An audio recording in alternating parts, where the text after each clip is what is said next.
Hey there, curious minds. Welcome back to Intriguing Info, the channel where we dig up history's weirdest, wildest, and most ridiculous stories. Today, we're talking about a war that never should have happened. A war where not a single human life was lost. A war that started because of a pig. That's right, folks. The Pig War of 1859 was an actual military standoff between the United States and Britain, all thanks to one hungry hog. And somehow, this absurd conflict nearly sparked a full-blown war between two world powers. So grab a snack, maybe not bacon, out of respect for the pig, and let's dive into this insane piece of history.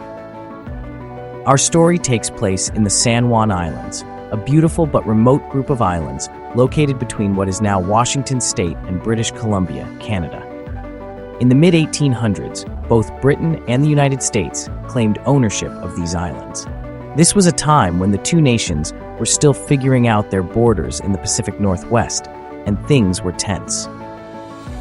To make things even more complicated, British subjects, specifically employees of the Hudson's Bay Company, had set up farms on the islands, while American settlers had also moved in. You see where this is going, right? A recipe for disaster. And then, along came the pig. Enter one particularly hungry British pig. This porker belonged to an Irishman named Charles Griffin, who worked for the Hudson's Bay Company. Griffin's pig had a bad habit. It liked to wander onto American farms and eat their crops. Specifically, it had a taste for American potatoes. One day in June 1859, an American settler named Lyman Cutler walked outside to find this repeat offender pig feasting on his hard-earned potatoes. And that was the final straw.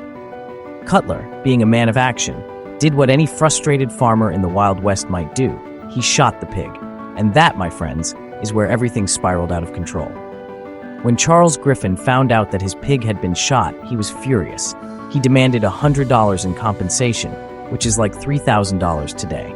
But Cutler refused, saying the pig had been trespassing on his land. Things escalated quickly. The British authorities got involved, and before long, the US military stepped in too. Both sides started deploying troops to the tiny island, each refusing to back down. The Americans, under the command of General William Harney, sent 66 US soldiers to defend the island. The British responded by sending 3 warships carrying over 2,000 Royal Marines.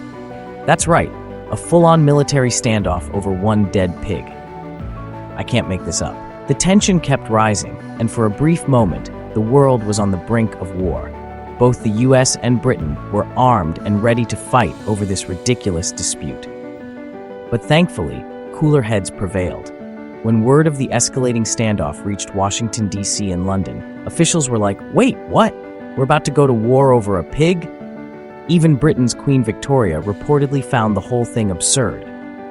In the end, both sides agreed to a peaceful resolution. The US and Britain set up a joint occupation of the island, and later, an international tribunal ruled in favor of the United States. And just like that, the pig war ended without a single shot fired, aside from the one that got the pig, of course. Today, the San Juan Islands are part of the United States, and the only reminders of the pig war are a few historical markers and some very confused tourists. But the best part?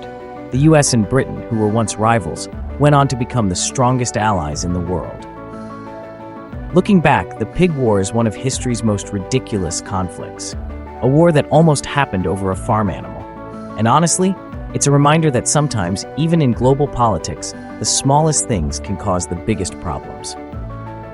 Let's just be glad this didn't turn into World War Swine. So what do you think? Was this the dumbest war in history, or do you know an even crazier one? Let me know in the comments below. And if you enjoyed this bizarre slice of history, smash that like button, subscribe, and ring the bell so you never miss another wild story from the past.